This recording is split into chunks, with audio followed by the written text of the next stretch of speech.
Assalamualaikum warahmatullahi wabarakatuh. Jumpa lagi di video mata kuliah pengantar analisis real ya. Kali ini untuk materi interval pada bilangan real. Ya, minggu lalu kita sudah membahas tentang penerapan dari aksioma supremum. Nah, kita langsung saja. Ya, pada bilangan real ya, sebenarnya kita sudah mengenal bilangan real itu ketika mempelajari kalkulus ya, tepatnya kalkulus 1. Di situ juga kita sudah belajar tentang interval. Di sini kita akan membahas lebih dalam lagi tentang interval yang ada di bilangan real. Ya. Pada bilangan real ada interval terbuka ya. Interval terbuka itu adalah satu interval yang terbuka di atas dan di bawah ini. Oke, tunggu dulu. Jika kita memiliki dua buah bilangan ya, real A dan B, di mana A itu kurang dari B, maka interval terbuka yang ditentukan oleh elemen A dan B adalah suatu himpunan ya, himpunan nih seperti ini, yaitu A, B sama dengan untuk setiap X elemen R, X lebih besar dari A, X kurang dari B ya. Kalau interval terbuka ini kita gambarkan pada garis bilangan ya. Kalau karena A-nya kurang dari B, maka A berada di sebelah kiri. Di sini misalkan B ya. Nah, terbuka berarti dia berada di selang antara A dan B, tetapi nilai A dan B tidak termasuk pada elemen himpunan ya. Sehingga dia kayak bolong gitu ya. A dan B tidak termasuk gitu. Sehingga dinamakan itu interval terbuka ya, karena batas atas dan bawahnya itu tidak menjadi elemen himpunan. Oke. Selanjutnya kita ke interval tertutup ya. Jika dua buah titik ujung itu digabungkan, nanti disebut interval tertutup ya. Oke. Di sini titik A dan B ya, ini dinamakan titik ujung ya. Atau nama lainnya adalah end points. Nah, pada interval terbuka titik ujungnya itu tidak termasuk ke dalam himpunan. Sedangkan pada interval tertutup ya, titik-titik ujungnya itu termasuk ke dalam anggota himpunan ya. Jika kedua titik ujung digabungkan ke dalam interval terbukanya, maka disebut interval tertutup, yaitu ya himpunan A, B menggunakan siku kurung siku ya, ialah himpunan semua X elemen bilangan real di mana X-nya lebih besar sama dengan A dan X kurang dari sama dengan B ya. Ada tanda sama dengannya. Kalau kita gambarkan pada garis bilangan A, B sebagai titik ujung atau endpoint, tanda sama dengan ini menyatakan bahwa ujung-ujung ini ikut menjadi himpunan interval, sehingga di bold gitu ya. Oke, seperti ini. Oke, berarti sudah terlihat bedanya ya antara interval tertutup dan terbuka. Nah, ada juga nanti interval yang setengah terbuka atau bisa juga dibilang setengah tertutup ya. Interval setengah terbuka atau setengah tertutup yaitu interval yang memuat salah satu titik ujung. Contoh biasanya seperti ini. Contohnya ya, apakah dia titik atasnya saja yang ikut seperti ini ya.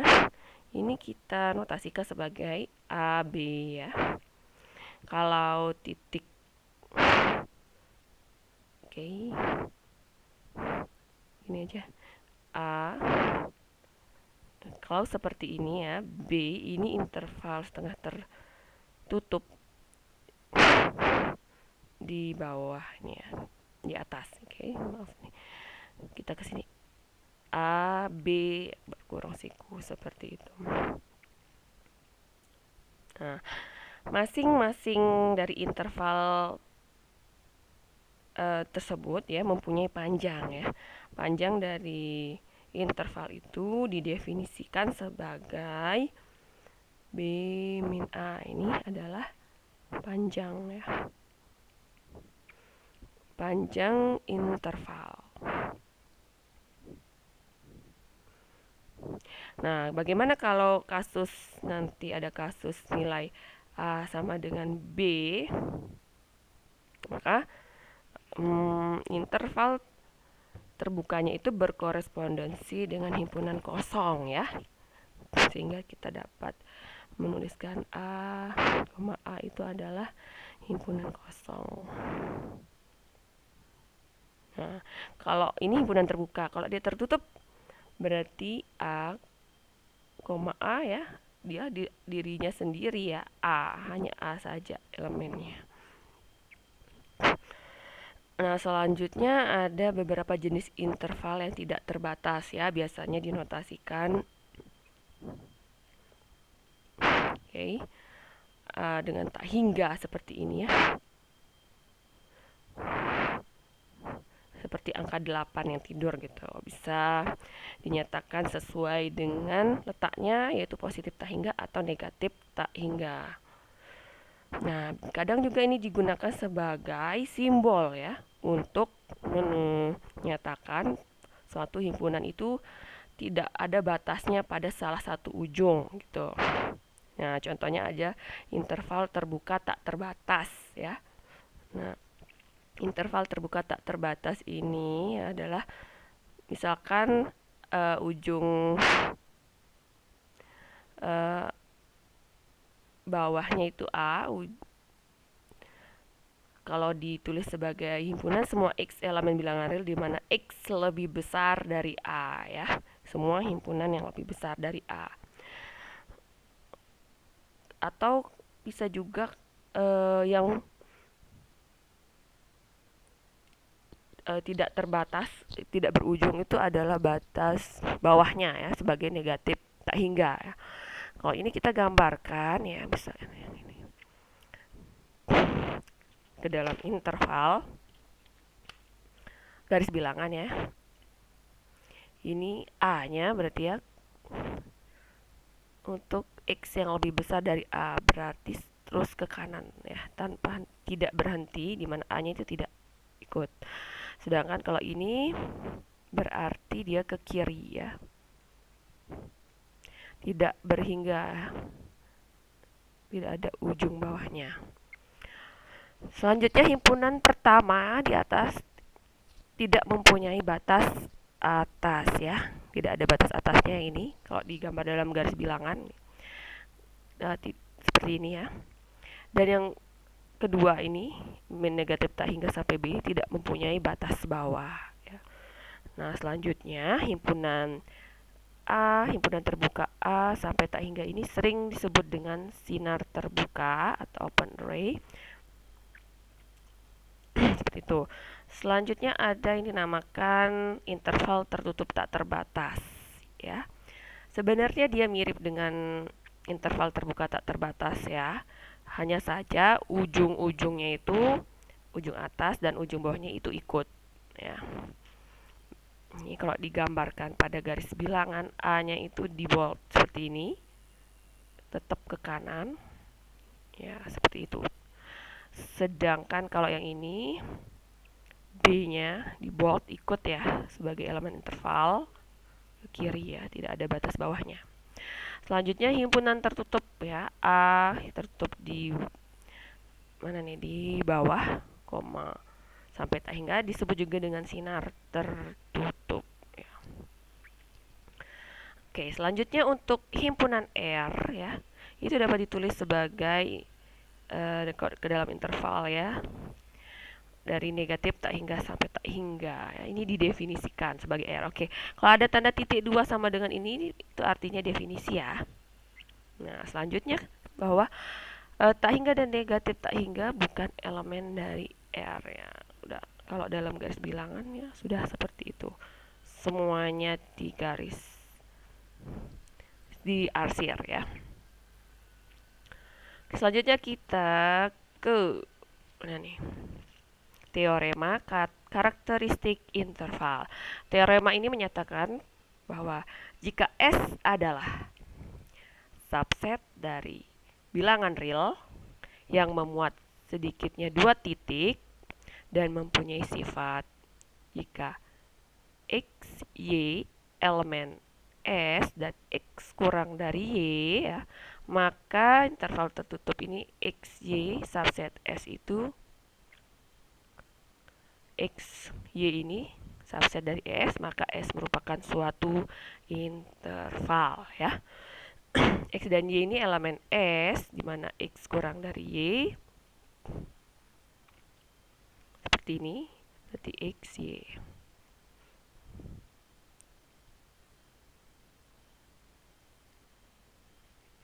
Ya. X, Y itu subset dari S. Nah, maka S juga merupakan suatu interval. Selanjutnya kita ke interval susut ya. Apa sih interval susut atau nested interval ya kalau di bukunya? Oke, mana nih? Nah, di sini telah diketahui bahwa barisan adalah suatu fungsi ya. Oke, saya siapkan pennya ini mana nih? Oke, lewat.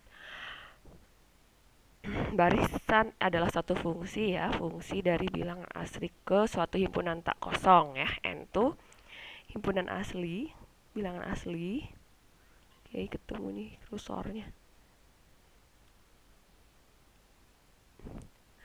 Dan A adalah himpunan tak kosong ya. Jika A adalah himpunan interval-interval, maka terbentuk barisan interval yaitu IN, di mana N atau indeksnya itu lebih besar sama dengan 1 ya. Untuk mempersingkat penulisan barisan, cukup ditulis IN saja. Nah, selanjutnya ini adalah definisi. Ini Pak, ini seharusnya ada definisi. Definisi interval susut. Ya, ini definisinya bahwa barisan IN di mana N itu elemen bilangan asli dikatakan interval susut jika ya, ini hanya I1 memuat I2 ya. Kemudian I2 memuat I3 sampai N. Atau kalau mau dibalik gitu,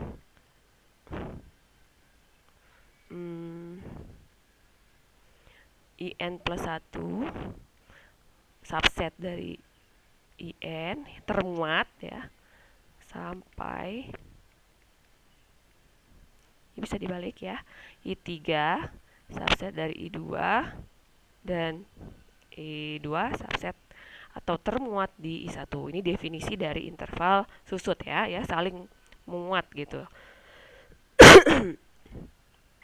Oke, selanjutnya kita ke contoh.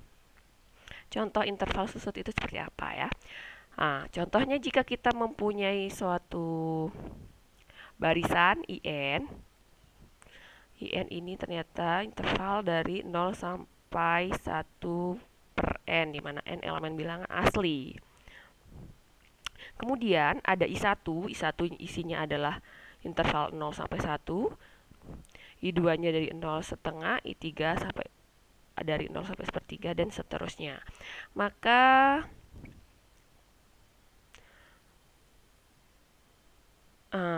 I3 ini kan termuat ya. I3-nya termuat di I2 ya. I2 juga termuat di I1 ya. Oke, bisa ditulis seperti ini, sama saja ya. Sebut susut. Nah, irisannya itu sama dengan himpunan 0 ya. Ya, hanya 0 ya. Irisan dari semua interval ini adalah 0, singleton 0. Oke, ada beberapa contoh lagi di bukunya ya. Tuh, bisa kalian baca sendiri. Oke, sekarang kita ke sifat dari interval susut ya. Sifat dari interval susutnya apa sih ya? Jika kita punya interval IN yang mempunyai ujung-ujung AN dan BN, di mana N itu elemen bilangan asli, interval tertutup terbatas, dan IN itu memuat ya, ini memuat.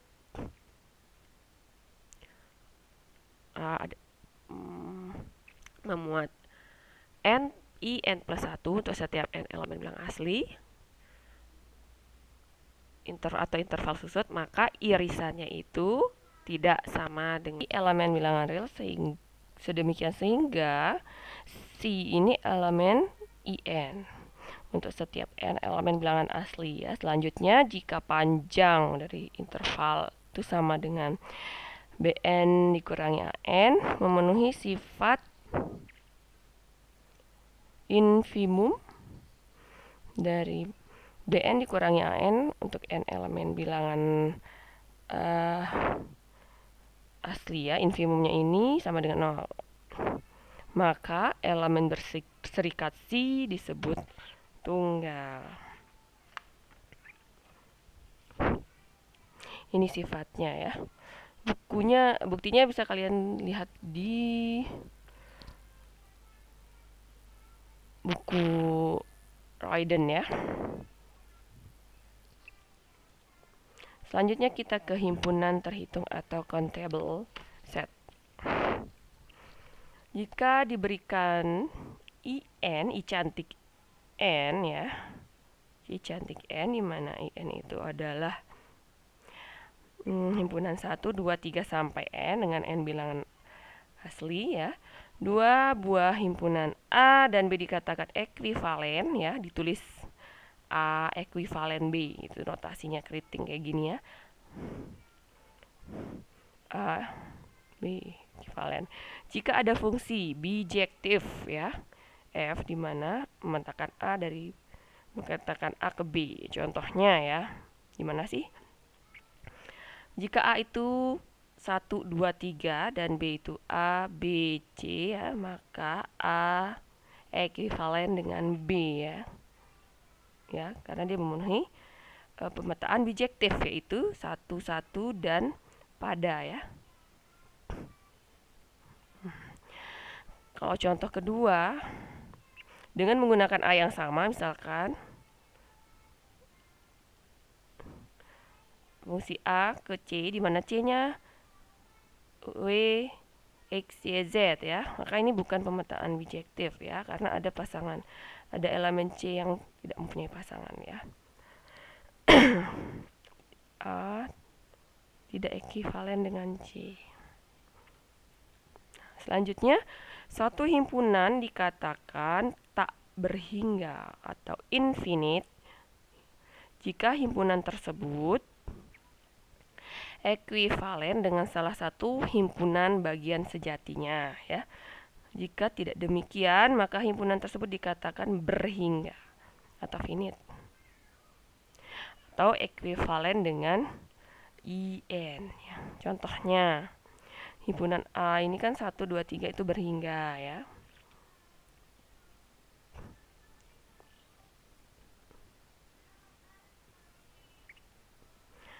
Atau terhitung juga dia ini 1, 2, 3 ya. Yang kedua, bilangan asli. Ya, 1, 2, 3. Kalau T itu himpunan bilangan genap ya. Ini bilangan asli, bilangan genap. T ini subset dari bilangan asli. Selanjutnya kalau fungsi, kita bentuk fungsi dari N ke T, dari bilangan asli ke bilangan genap, di mana definisinya adalah untuk setiap N bilangan asli ke Fn itu sama dengan 2N ya. N tidak berhingga ya. T juga tidak berhingga. Tadi dinamakan himpunan infinite. Ya, tak terhitung. Nah, sebenarnya tentang himpunan berhingga ya, finite dan infinite itu sudah pernah kita bahas di materi yang awal sekali ya. Tapi itu masih dalam himpunan yang biasa ya, himpunan pengantar sebelum kita ke bilangan real.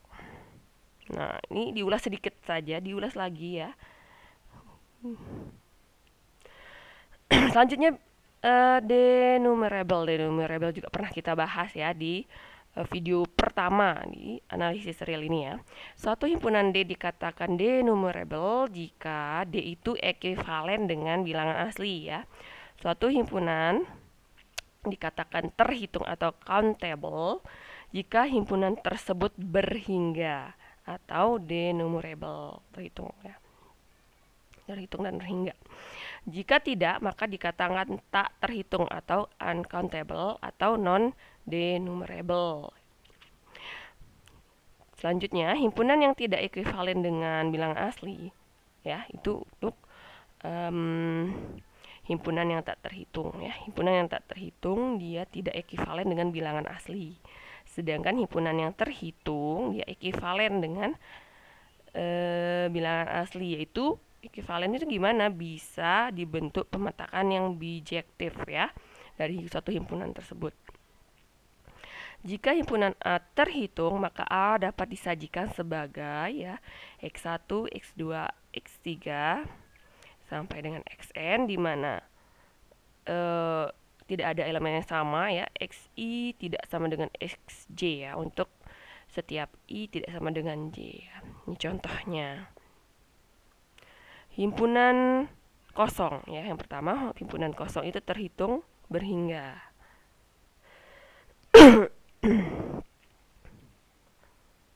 Ya. Selanjutnya himpunan bilang asli juga terhitung tak berhingga. Kalau yang terakhir ada himpunan 1, 2, 3 ya.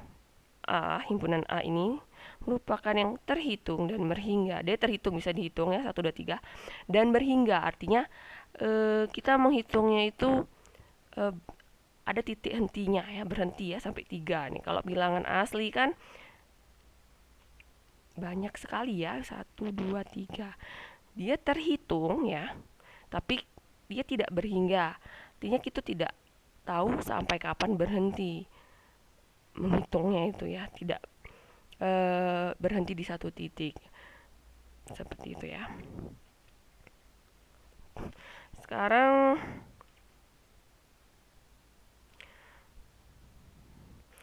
kita ke teorema. Sebelumnya R juga merupakan himpunan yang tak terhitung ya. Kita cari contoh lainnya.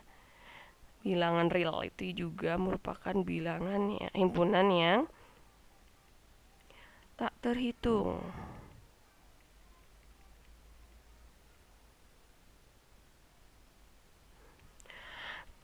Untuk membuktikan bahwa bilangan real itu merupakan himpunan yang tak terhitung ya, kita sebenarnya cukup simpel aja membuktikan bahwa interval I 0 sampai 1 ini tak terhitung untuk bilangan real ya. Bilangan real itu apa? Ada bilangan rasional dan irasional. Nah, sehingga ini menjadi sebuah teorema ya, bahwa himpunan interval I dari 0 sampai 1 itu tak terhitung. Bagaimana membuktikannya? Kita buktikan dengan kontradiksi ya. Oke. Kita misalkan dengan kontradiksi I tak terhitung, berarti kita kontranya ya, itu berarti misalkan I terhitung ya. Kalau dia terhitung ya sesuai definisi tadi, maka I dapat ditulis, pisahin aja, sebagai I ya, X1, X2, Xn, dan seterusnya ya. Ini sesuai dengan yang ini tadi. Ya, definisi ya. Kalau I terhitung dia bisa dibentuk seperti itu. Nah, selanjutnya kita konstruksikan suatu barisan interval tertutup ya. Kita konstruksikan suatu barisan interval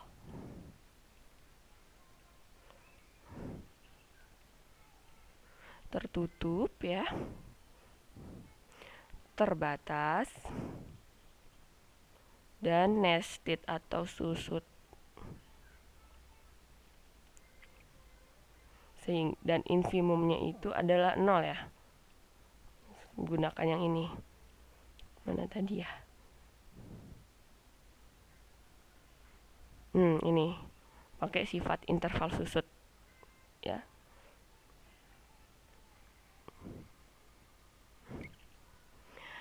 Oke, kita gunakan itu infimum dari Bn min An untuk setiap n elemen bilangan asli itu sama dengan 0.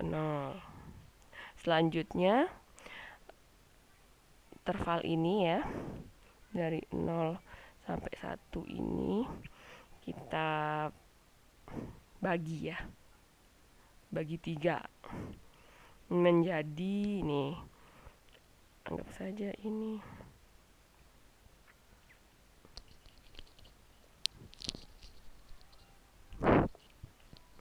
yang pertama, kita bagi dia dari 0 sampai 1/3, kemudian dari 1/3 sampai 2/3 ya, dan yang terakhir karena kita bagi 3, 2/3 sampai 1. Selanjutnya XI ya, X1 kan elemen dari I ya. Nah, dari sini ya, karena I terhitung maka dia dapat ditulis sebagai ini. Kemudian S1 kan elemen interval termuat dalam paling banyak 2 subinterval ya. Selanjutnya kita pilih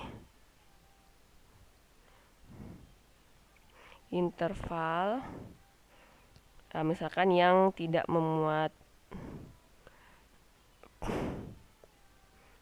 XI ya. Nah, karena XI ini elemen I, maka paling tidak dia itu berada di, apakah di sini, atau di sini 2 interval ini ya. Paling tidak dia itu termuat apakah di 0 sampai 1/3, apakah 1/3 sampai 2/3. Nah, selanjutnya kita pilih interval yang tidak memuat XI ya. Pasti ada di salah satu ini ya.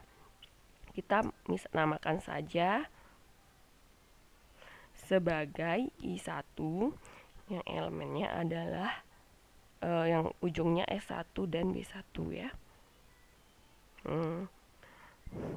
Yang tidak memuat berarti, karena tidak memuat berarti X1 ya tidak termuat di di I1. Nah, selanjutnya I1 ini kita bagi lagi ya. Selanjutnya ya, I1 ini dibagi 3, dibagi menjadi 3 lagi, sama panjang ya. Nah, I1 kan bagian dari I ya, dia merupakan salah satu dari yang 3 tadi ini ya. Nah, kita bagi lagi dia menjadi 3. Misalkan hasilnya itu adalah, hasil pembagiannya adalah interval A1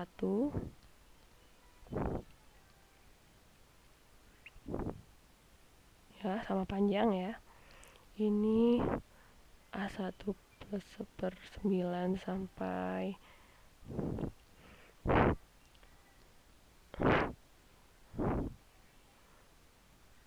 ini 2/9 ya. Kan tinggal dibagi aja nih ya, berarti oke. Dan yang satu lagi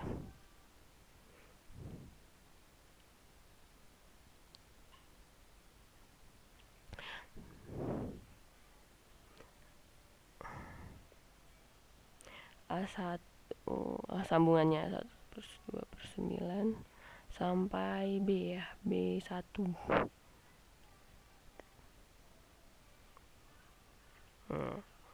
Selanjutnya satu, ini tadi udah satu.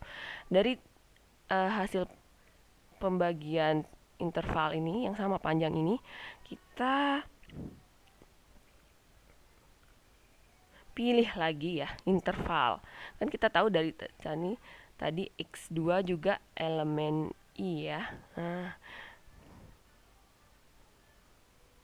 Nah, X2 ini juga paling tidak berada di salah satu interval yang kita bagi ini ya. Nah, tapi kita sekarang pilih suatu interval yang tidak memuat X2. Pilih, silakan kita namakan I2, di mana X2 itu tidak terdapat di I2.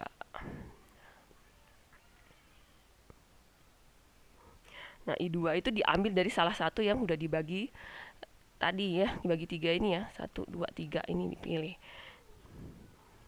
Nah, terus kita lakukan ya untuk hal yang sama sampai I2, I3, IN, pokoknya yang tidak termuat kita pilih, yang tidak memuat X1 sampai Xn ini, maka nanti kita akan memperoleh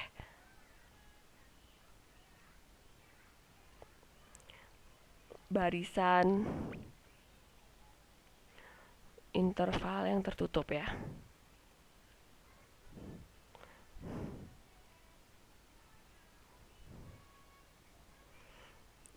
Dan terbatas.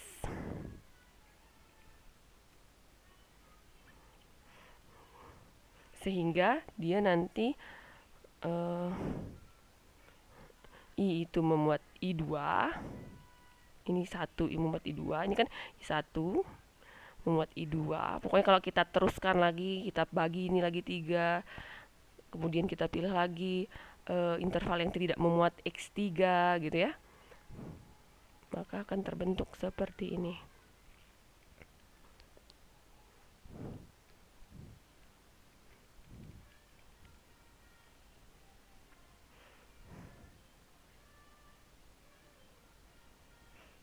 Dimana infimumnya adalah infimum dari B n min a n nya itu ternyata sama dengan infimum dari sepertiga n ya, karena dibagi 3 terus tadi ya. Nah, menggunakan sifat interval susut ya. Interval susut ini menyatakan bahwa terdapat dengan tunggal ini ya, si tadi itu kita gunakan.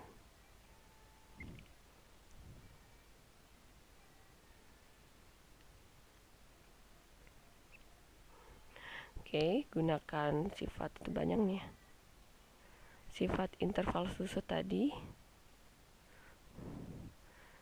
nested ya.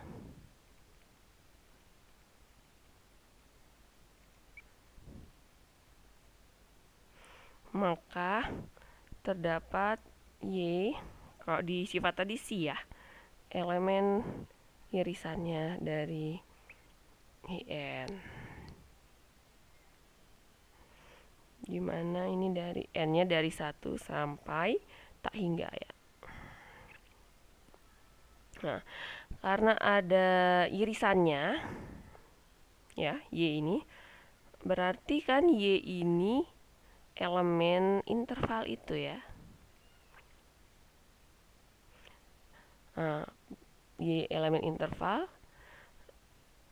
terhitung itu, dan interval terhitung itu adalah x1, x2 sampai xn, bisa didefinisikan sebagai itu, sehingga kita dapat katakan bahwa y itu sama dengan salah satu x ya. Sebut saja dia sama dengan xn untuk n elemen bilangan asli ya. Nah, akibatnya apa? Oke, kita lanjutkan di sini. Ini akibatnya, semoga cukup tempatnya ini ya. Akibatnya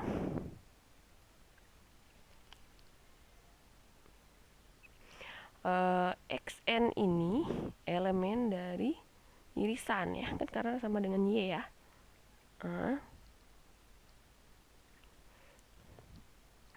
Oke, ya kan sama dengan y ya, sehingga xn ini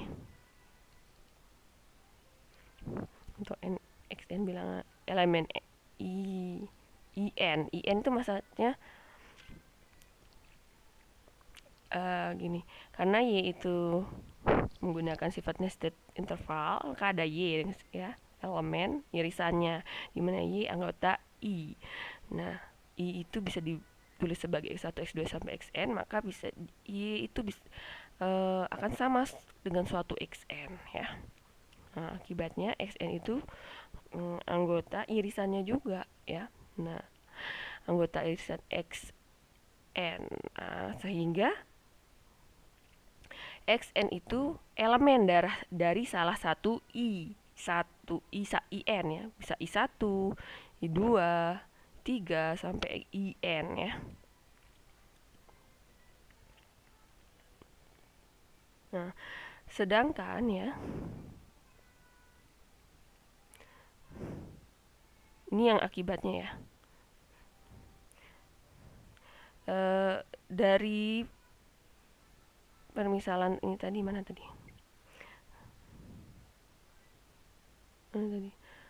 Ini ya, xn itu kan bukan elemen dari in ya, karena kita kan pilih interval yang tidak itu. Nah, ini kan bertentangan dengan akibat tadi ya. Nah, di sini timbul kontradiksi ya, bahwa sebenarnya xn itu tidak ada yang merupakan elemen dari in. Di sini timbul kontradiksi dari akibat ini. Sehingga karena kontradiksi, kita misalkan in terhitung, akibatnya di sini kontradiksi.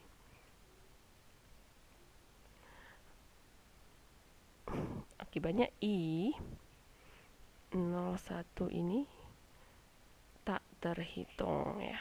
Ada timbul kontradiksi di sini. Karena i tak terhitung, akibatnya juga r itu tidak terhitung, seperti itu. Kita lanjutkan ke teorema Bolzano-Weierstrass ya. Teorema Bolzano-Weierstrass, sebelum ke teoremanya kita ke definisi titik cluster dulu ya. Titik cluster ya didefinisikan sebagai kalau kita diberikan sebuah subset tak kosong ya, S subset R, di mana X itu elemen bilangan real. Oke, saya cari pulpennya di mana nih. X elemen bilangan real disebut titik cluster atau cluster point jika persekitaran ya Vx epsilon itu adalah X dikurang epsilon dan X plus epsilon ya, daerah persekitarannya, memuat paling sedikit satu titik anggota S yang tidak sama dengan X. Selanjutnya, titik cluster sering disebut dengan titik akumulasi atau titik limit. Ini masih ingat ya, titik persekitaran. Misalkan ada X, maka ada epsilon lebih besar dari 0, maka persekitarannya ini Ini jaraknya epsilon ya. Ini X plus epsilon. Ke kirinya lagi. X min epsilon. Oke, persekitarannya. Selanjutnya, dengan kata lain ya, X adalah titik klaster S jika untuk setiap epsilon lebih besar dari 0 ya, berlaku persekitaran X epsilon ini diiris dengan S dikurangi dengan singleton X, singleton himpunan tunggal, tidak sama dengan 0 ya, atau tidak sama dengan himpunan kosong, atau persekitaran X ya dikurangi singleton X ini dan diiris dengan S tidak sama dengan himpunan kosong. Selanjutnya ini ekuivalen dengan menyatakan bahwa X adalah titik klaster S jika untuk setiap n elemen bilangan asli terdapat Sn sedemikian sehingga ya, jarak dari Sn ke X ini ya lebih besar dari 0 dan kurang dari 1/n. Contohnya kita langsung ke contoh aja ya. Jika kita diberikan S itu dari 0 sampai 2 ya. Apakah 0 merupakan titik klaster? Dari definisi ini. Apakah 0 itu titik klasternya ya? Kita jawab bahwa misalkan kita ambil epsilon lebih besar dari 0, maka daerah persekitaran ya 0 dengan epsilon ini adalah ini 0 ya. Maka lingkungannya adalah 0 plus epsilon. Ya, kita ambil epsilon lebih besar dari 0 dan ini menjadi 0 min epsilon.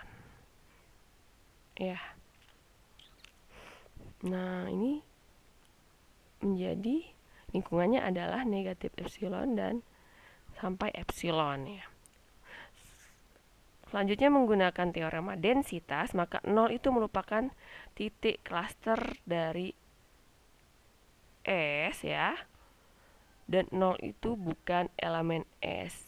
Dengan demikian bahwa 1/2 merupakan titik klaster S dan 1/2 itu elemen S gitu ya.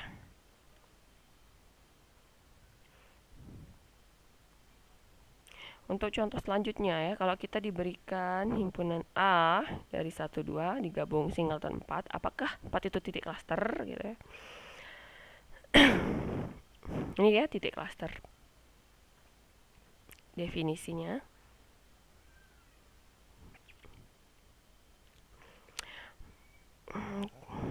Kita ambil epsilon dulu.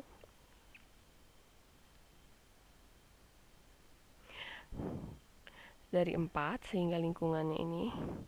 Berarti ini ada 4, ini kita ambil epsilon lebih besar dari 0 sehingga 4 plus epsilon ke kanan dan lingkungan ke kirinya 4 min epsilon ya. Selanjutnya misalkan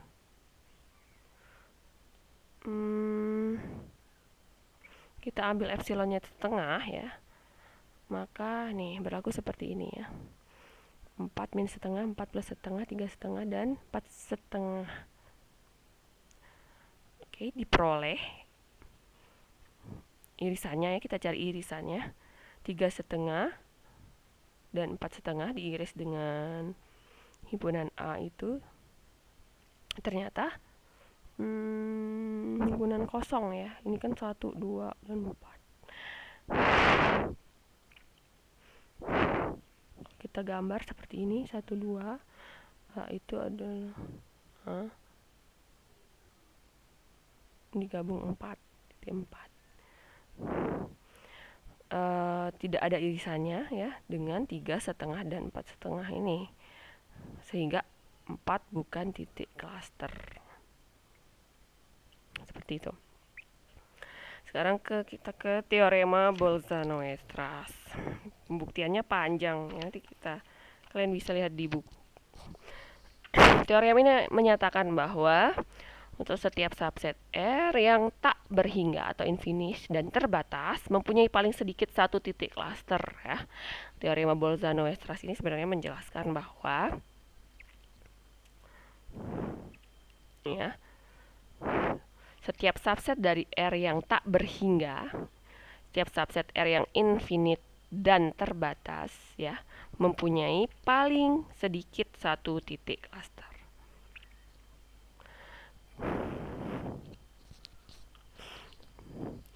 Oke, selanjutnya kita ke definisi himpunan terbuka. Untuk pembuktian teorema Bolzano-Weierstrass silakan dicoba ya.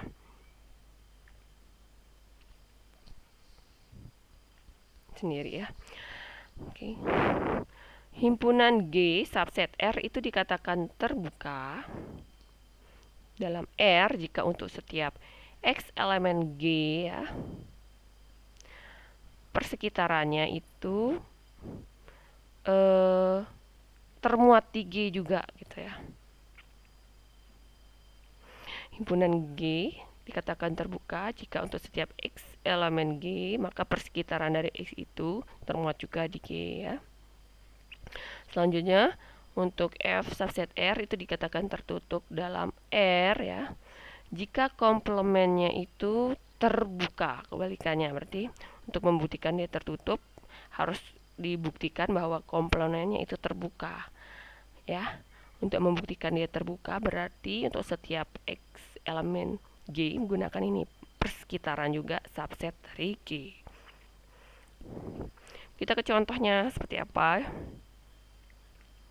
Contohnya adalah himpunan R ya. Himpunan bilangan real ini dapat dinyatakan sebagai interval min tak hingga sampai tak hingga ya. Himpunan ini terbuka ya, sebab jika kita ambil sebarang jika setiap X elemen R ya terdapat untuk epsilonnya dipilih 1 ini.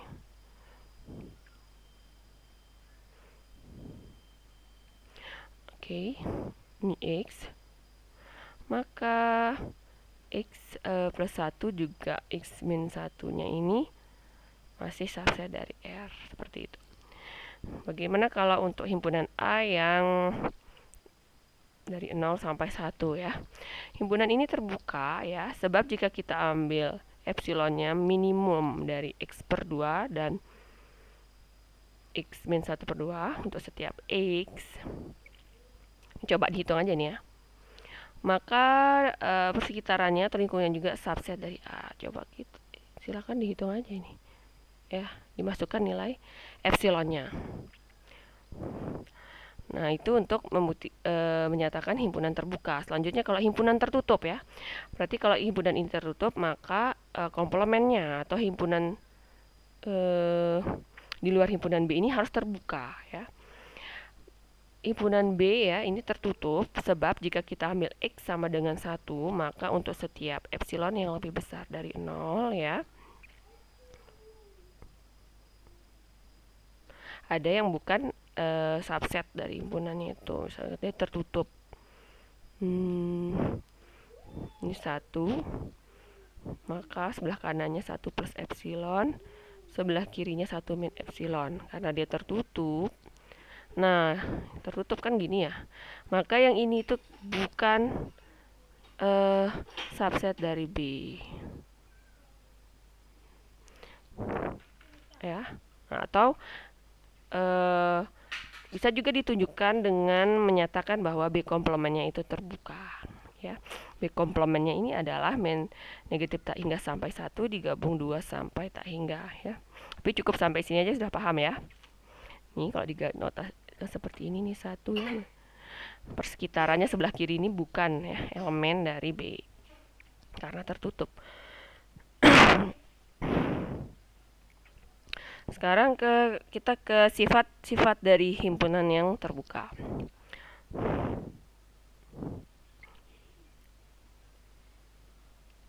Yang pertama ya, jika A adalah himpunan indeks berhingga atau tak berhingga dan GX itu terbuka, maka setiap ini apa lambda elemen A, maka gabungan dari G lambda ini juga terbuka ya. Maka kalau Gx terbuka, gabungannya juga terbuka. Kemudian yang kedua, sifat yang kedua, jika G1, G2, Gn masing-masing merupakan himpunan terbuka, maka irisannya juga terbuka ya. Kedua buah sifat ini menyatakan bahwa jika kita memiliki himpunan terbuka, maka gabungannya juga terbuka dan irisannya itu juga terbuka. Coba kita buktikan satu ya. Kita buktikan yang A ya.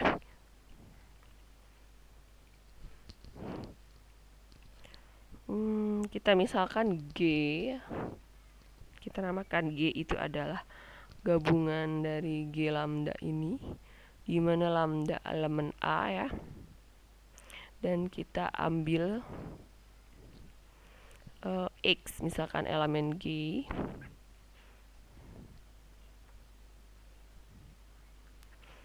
Oke. Maka dari definisi terdapat lambda 0 elemen A, sehingga Gx itu elemen dari G indeks lambda 0-nya. Karena G-nya ini terbuka ya, Gx kan terbuka.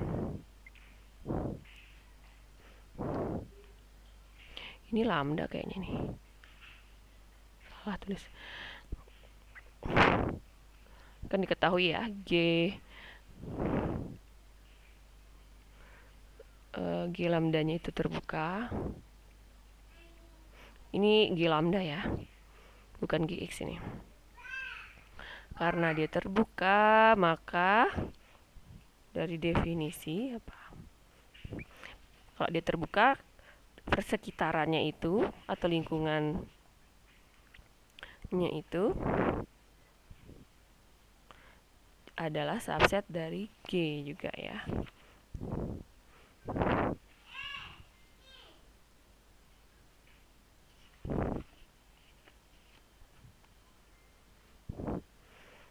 Subset ya dari G. Oke, jadi ya untuk setiap X elemen G terdapat daerah persekitarannya itu, yaitu ini ya,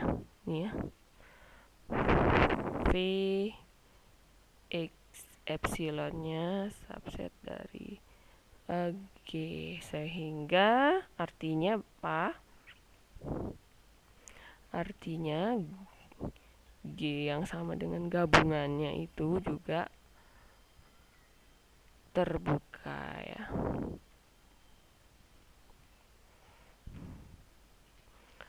Yang B bisa dicoba sendiri ya.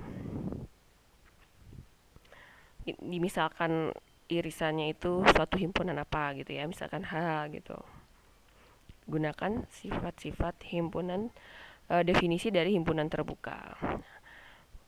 Oke, sifat-sifat dari himpunan terbuka tadi ya, sifatnya adalah gabungannya itu terbuka. Kalau G-nya terbuka, maka gabungannya terbuka. Kalau G-nya terbuka, irisannya juga terbuka. Akibatnya adalah kalau G lambdanya itu tertutup, maka gabungannya juga tertutup ya. Ini akibatnya saja ini. Ini bukan X, ini lambda ini. Ini akibatnya jika Gx itu tertutup untuk setiap lambda elemen A, maka gabungannya juga tertutup ya. Selanjutnya, jika G1, G2 sampai Gn itu merupakan himpunan yang tertutup, ini irisannya nih seharusnya ya, ini salah tulis ini, maka ini irisannya tertutup juga. Ini hanya akibat dari sifat himpunan terbuka ya, mengakibatkan itu berlaku juga untuk himpunan yang tertutup, yaitu gabungan maupun irisannya itu tertutup.